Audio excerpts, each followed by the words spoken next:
Have you ever woke up in the middle of the night to find a man in a white brimmed hat standing in the corner of your room, just watching you? If you have never seen him before, tonight that's about to change. If you stay until the very end of this recording, you might finally see him. But I will warning to you, once you see him, he never stops looking back. Have you ever woke up in the middle of the night, unable to move, unable to scream?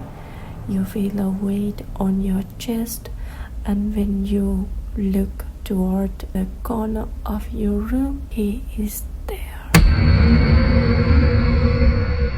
He is shadowed darker than the darkness itself. A tall man wearing a white brimmed hat and a long trench coat. No face, no eyes, just a void where a human should be. He doesn't move, he doesn't breathe. He just watching you. In 1992, a young girl in Ohio began drawing the same figure in her sketchbook every single night. She called to him the guest. Her last diary entry read, "He is standing closer to the bed tonight. I can smell the cold." When her parents checked her room the next morning, she was gone. The only thing left on the bed was an old black felt hat. I am about to tell you the true story of Eliza Peterson, a 19-year-old living in a quiet suburb of California. What happened to her in the winter of 1992 wasn't just a disappearance, it was a haunting. A chilling reminder that some shadow don't need a light of exits. It started on a cold Tuesday in November. Eliza woke up at exactly 3:30 a.m., unable to move or scream. She felt a crushing weight on her chest, a classic symptom of sleep paralysis. But as her eyes adjusted to the dark, she noticed something in the corner of her room that shouldn't have been there. Standing perfectly still against her closet was a silhouette. Standing perfectly still against her closet was a silhouette. It was a man, unnaturally tall, wearing a vintage white brimmed hat and a long, heavy trench coat. He had no face, no eyes, and no mouth.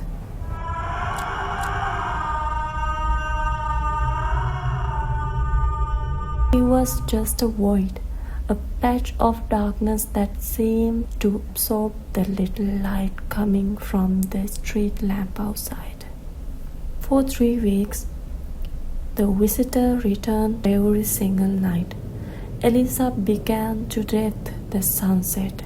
She tried to leave the lights on, but 3:30 a.m., the bulbs would flicker and die. Every light died.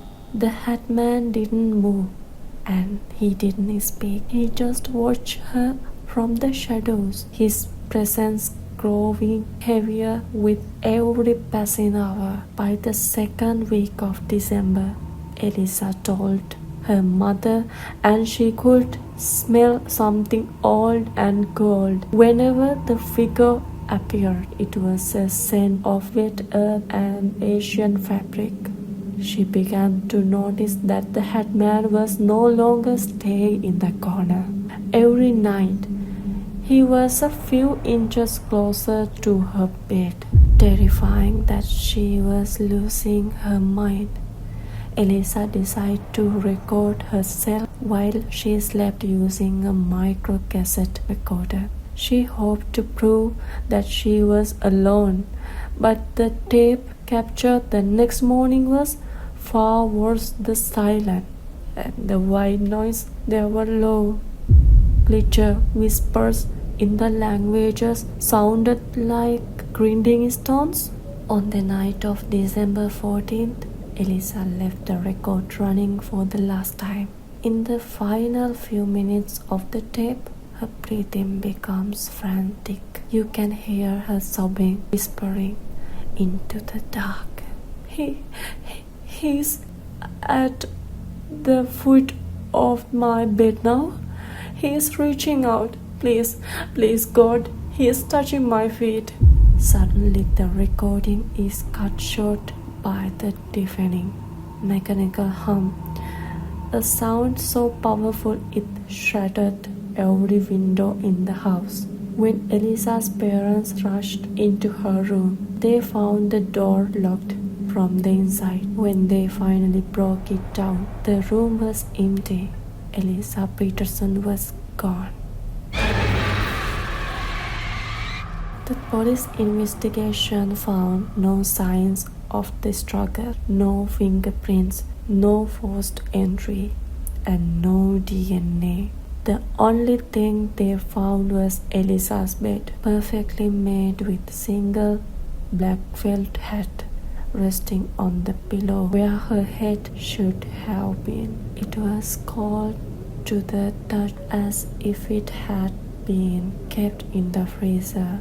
Eliza Peterson was never seen again, but lately reports of the tall man in the hat have been surfacing in California once more.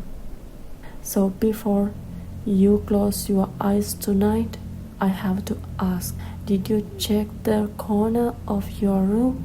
Because once you seen the hat man, he never stopped looking back.